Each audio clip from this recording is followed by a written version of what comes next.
Hello, I'm Ryan Cook, and this is Civic Tech Chat, a podcast about the civic technology movement. We seek to harness the power technology has to improve the delivery of public services to people everywhere. Bhavani, could you introduce yourself and tell us a bit about what you do? Yeah, of course. First of all, I'd like to start off by just thanking you for the invitation to have this conversation. My name is Bhavani Patel, as you mentioned, and I am the CEO and co-founder of Beam Data, which is a Pittsburgh-based civic tech startup. We recently just launched a civic action app called Be the Change that helps people take meaningful action on community causes by directly connecting them with their state legislators. And so my personal background, I've spent a significant amount of time involved in my community, serving on various boards at the local and state level. And I've also previously run for elected office. So it's a sort of combination of these collective experiences that really inspired me to build Beam Data and be the change. What would you say is your personal why? You know, that thing that drives you to get out of bed each morning to do what you do. Yeah, so my personal why, I think, largely sort of stems from the commitment to building a people-centered organization, I think, that sort of helps people feel seen and heard. I think as a society, we face a lot of challenges today holding space for views that may not necessarily agree with our own views. And I think that oftentimes prevents us from reaching our full potential as a community. And I think that we see this in various facets of life, but largely, especially with what's happening politically in this sort of national political conversation. And I think that this is a result of various different factors. It could potentially be because, leadership at different levels doesn't necessarily meet the moment. We sort of lack tools that facilitate the dialogue and conversations that we need to be having. And then sometimes, which is oftentimes saddening, I think it can also be just because of a general sort of unwillingness to want to listen to the stories of others and sort of create that process of empathy.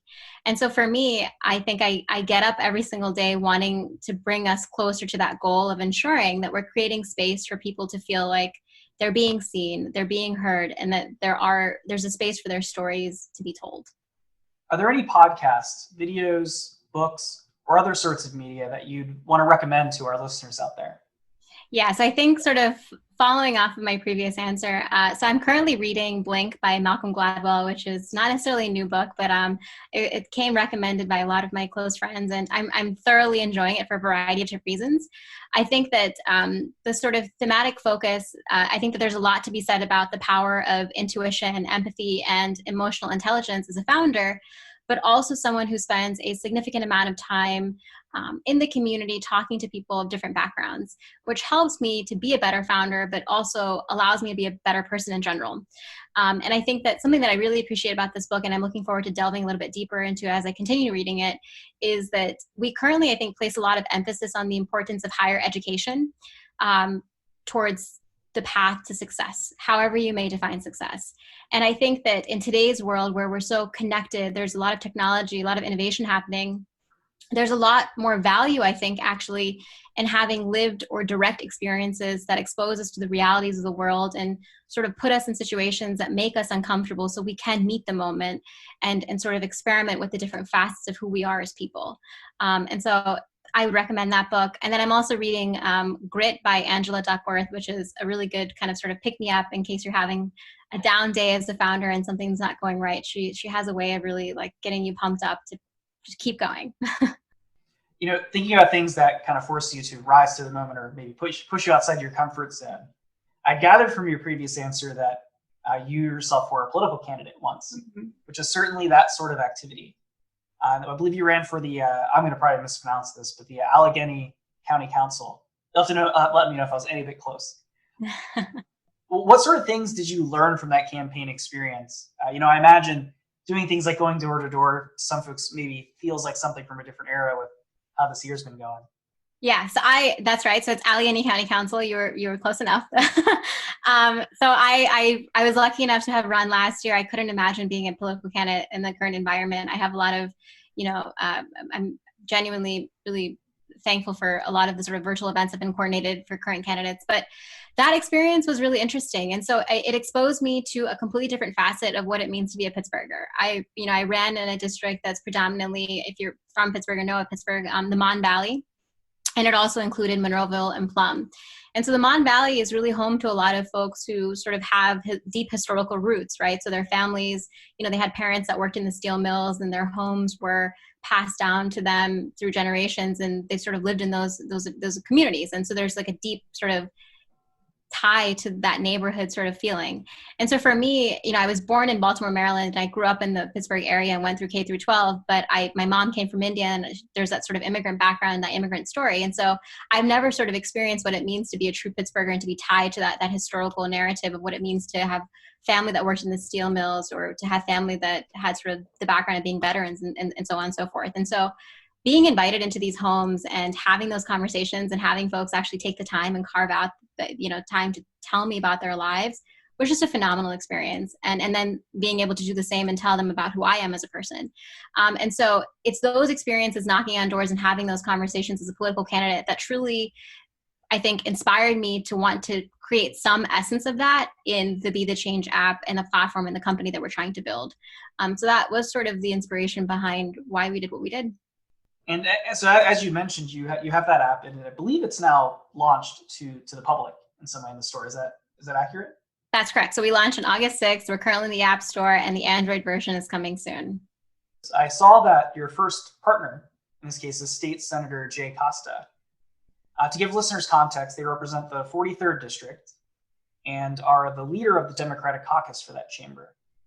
I imagine there was a considerable amount of effort needed to get buy-in from an office like that. So how did you go about doing that? And is there a strategy you have in mind kind of going for this district as a starting point? Yeah, so I was really lucky to have approached Senator Costa. Senator Jay Costa is actually my state senator in the 43rd State Senatorial District. And so I'd been following a lot of the work that he's been doing. And he's always just been a really great advocate and very public advocate for wanting to explore technology, wanting to understand innovation. His district is actually home to Carnegie Mellon University, University of Pittsburgh as well. So there's a lot of research component that he has to keep up with just as a legislator. And so having known that, I sort of approached him with this idea and, kind of talked about my own race and why I was inspired to do this. And it was actually not surprising to me that he agreed to it. I mean, it was a very basic idea just to create a platform that could improve communication. And so at that time, we had the conversation about a year ago, and then we launched about a year later, obviously in August.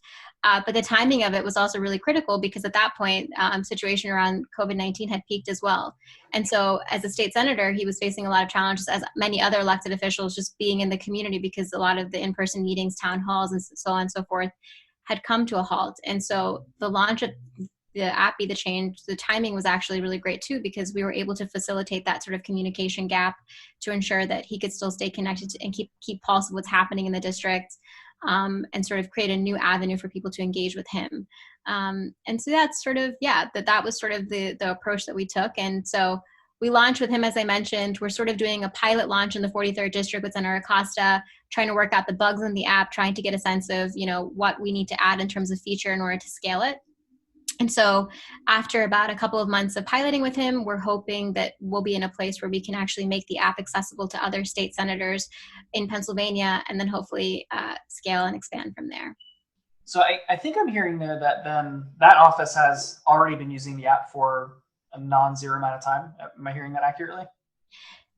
So we launched on August 6th. They've been onboarded since August 6th, and we're currently in the process of just getting the word out to the constituency, doing different marketing efforts in the environment of COVID-19, letting people know that he's on there, and that his, legislative aides are responding to different concerns and questions. So it's been about, I think, roughly 2.5 weeks today.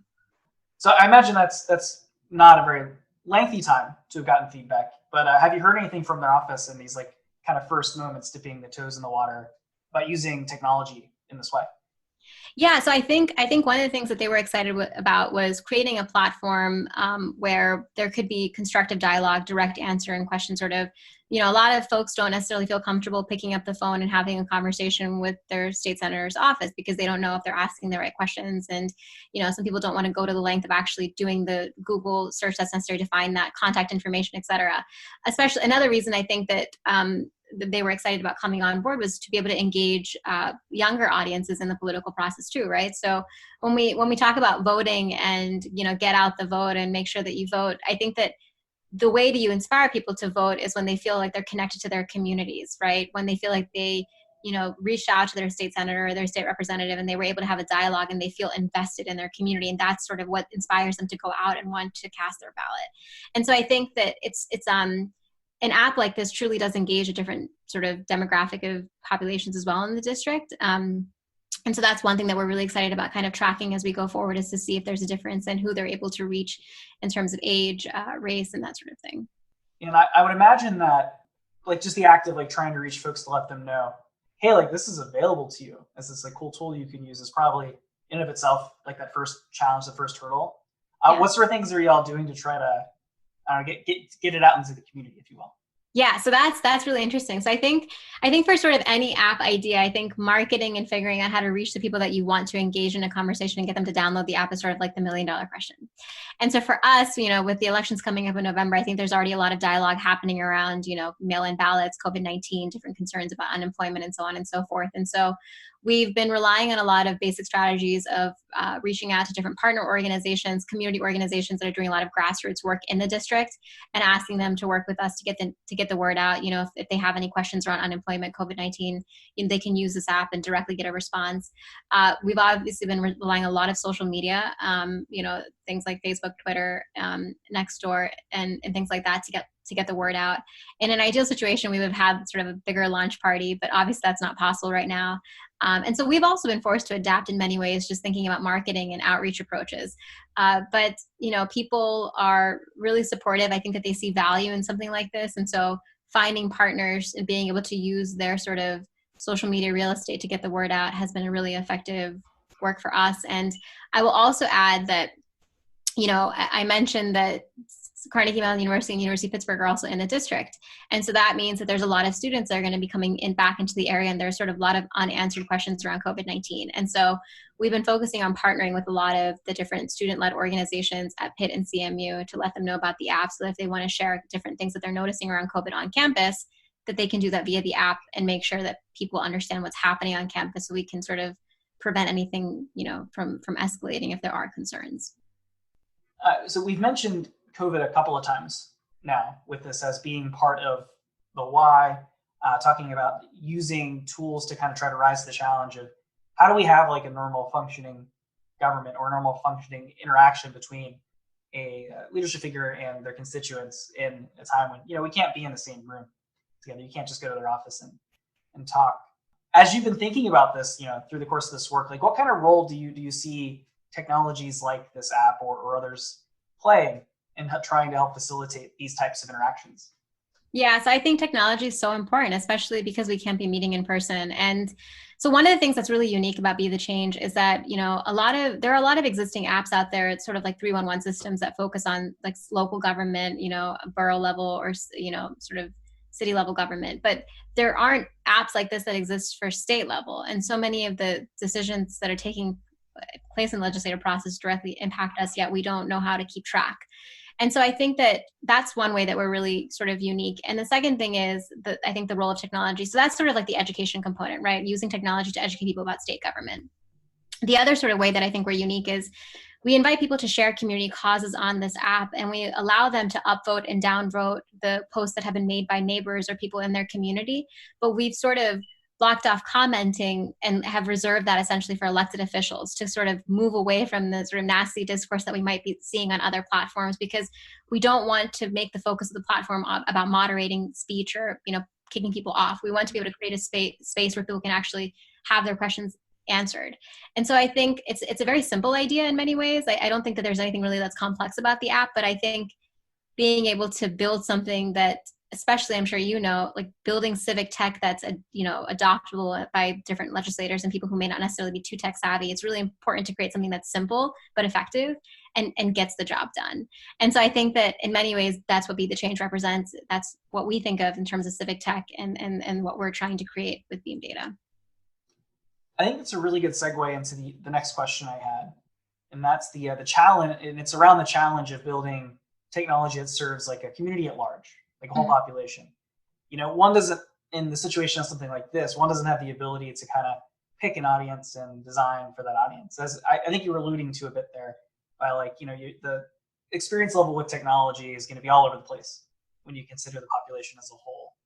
how are you looking to approach the process of creating something that any constituent might try to pick up and use? Yeah, so for us, I mean, that was largely like when we were sort of doing the designing of it, the UI UX, we were really lucky because at that time we were actually able to do a lot of like the market research and have conversations with folks and put the app in front of them and really dilute it to a level where we could simplify it as much as possible. And so I think our design process, we tried to be as community focused as we could. And that was the result. I mean, you can see that in the sort of app that we've designed now, but moving forward in terms of thinking about adoption and bringing people of different backgrounds and different groups to actually like use the app, for us, the priority really has been focusing on building partnerships with grassroots organizations, people who are living in certain parts of the community that may not necessarily know how to connect with their state legislators, working with youth groups, for example, to get them to adopt the app so that they can talk to their state legislators.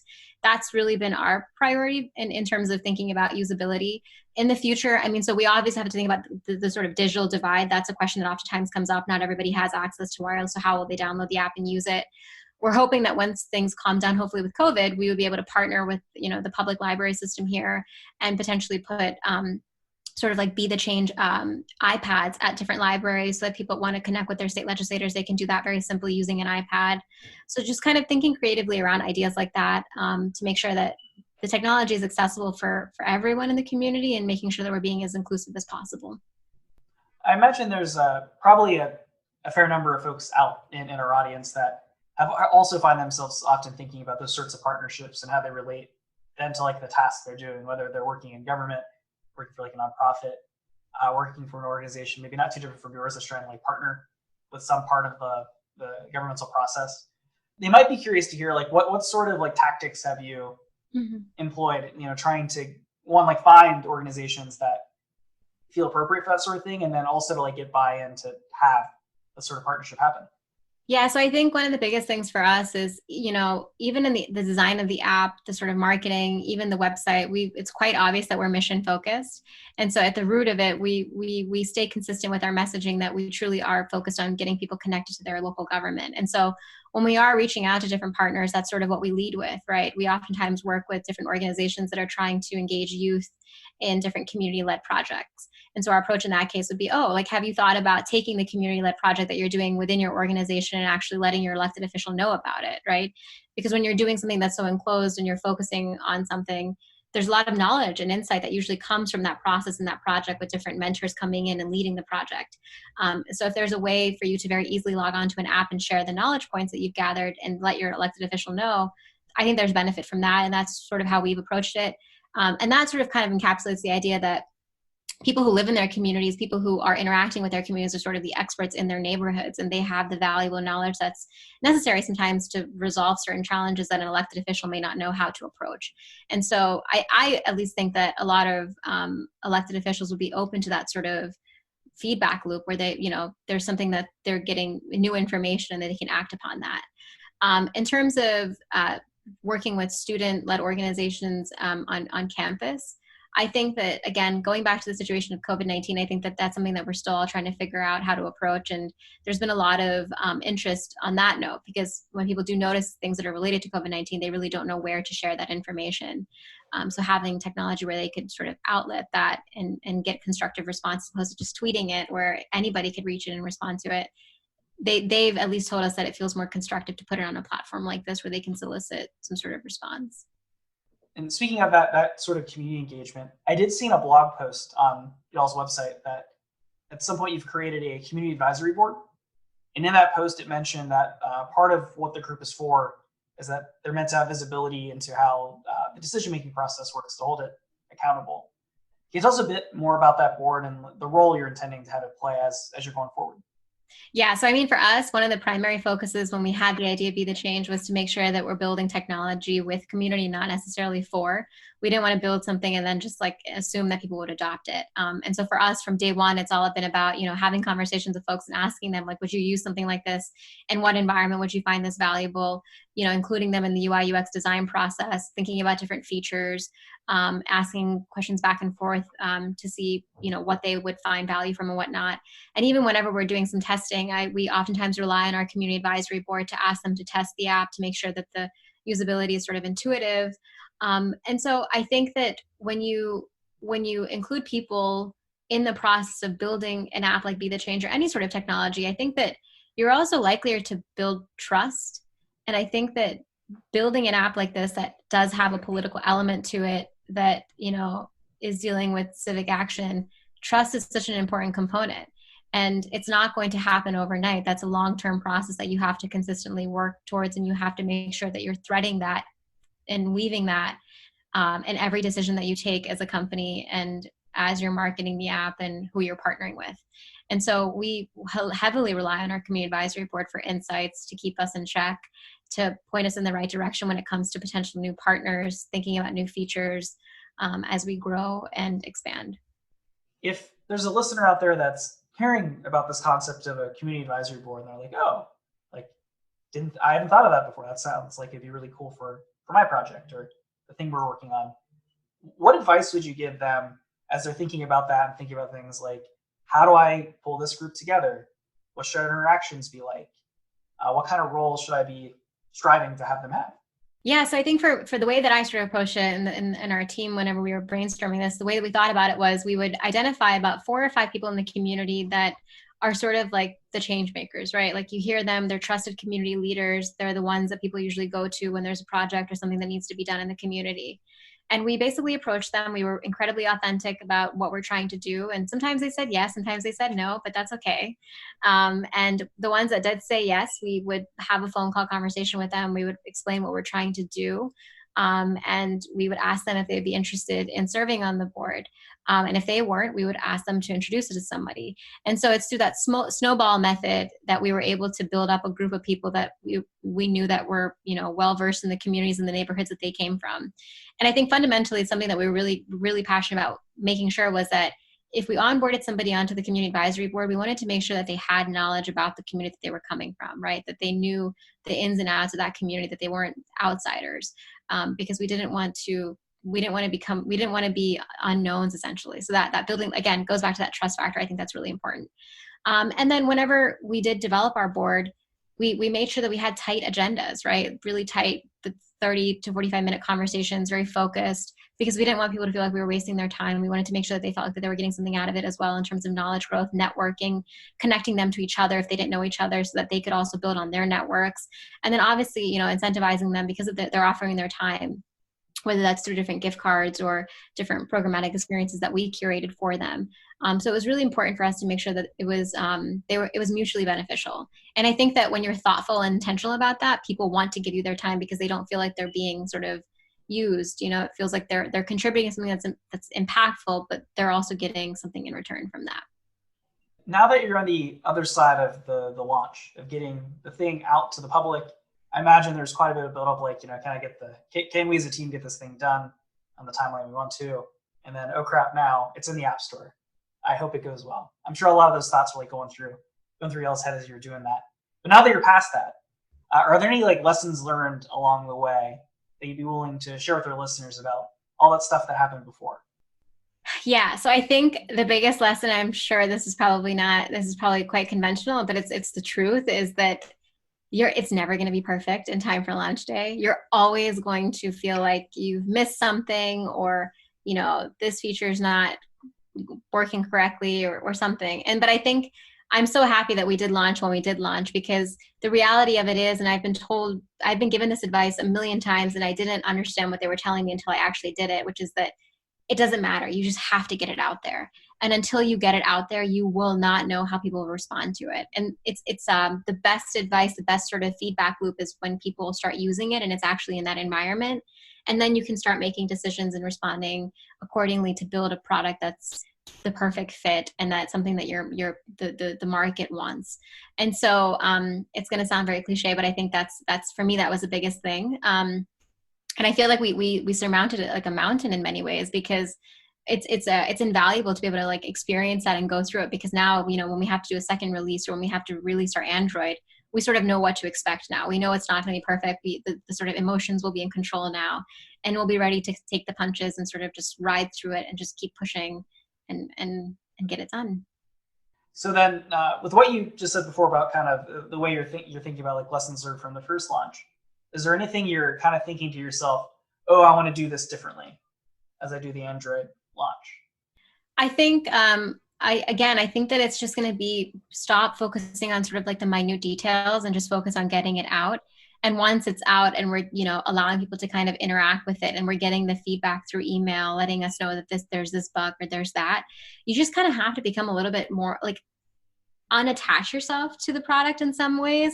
Like it's difficult because you spend so much time building it. It's like your baby, like you want it to be perfect, but you just have to kind of detach from it and put it out there. And once you detach yourself from it, you take that feedback with a lot more appreciation, and it doesn't seem like it's an insult or like somebody's calling you out, but rather like, this is good. Like, we want to embrace this feedback so we can get iterations out and get it done. And so I think that this time around, the emotions won't be as high. I feel a little bit more detached to it. Like, I'm ready to put it out and just get feedback so we can iterate on it and get the final version, and that so we can actually start focusing on new features and new updates. And kind of intertwining what you're saying, I'm hearing some stuff that like folks that do the agile with like the lowercase a, kind of stuff would kind of like really gravitate towards that. Hey, like, let's get some working software. It doesn't have to be perfect. We just need to get feedback quickly. I imagine it's like not only difficult to shift your thinking that way as an individual who's like contributing to a thing, but also and to like lead a group of folks, or like in your case, the whole company. That's like that. I don't know, like, what sort of things are you doing to try to like keep all of the moving pieces in track for that methodology? Yeah, that's really interesting. So I think for me, like, I think I really had to work on myself first, like convincing myself like it's okay. It doesn't need to be perfect. Even though I had a million people telling me in the startup scene in Pittsburgh, I am lucky to have a lot of friends and mentors in the area. They've told me that a million times, but until you actually internalize it, you really can't lead your team to believe it. But the reality is that that's the most efficient way to lead a team towards developing a product and putting it out. And so, I became kind of immune to it at some point. Like after maybe like four days of it being in the Apple Store, and we were getting emails like, oh, this isn't working, this bug exists. I just became immune to it. I was like, that's okay. Like, that's fine. Let's put it in the tracker. Like, we'll address it when we can. And it was funny because my team, I think that they were pretty surprised by my attitude shift, because I was the person that was usually freaking out about it and thinking about it for days and days and days. But sort of, once you are showing that and reflecting that, I think your team also becomes more kind of confident and comfortable because they don't feel like they're letting you down.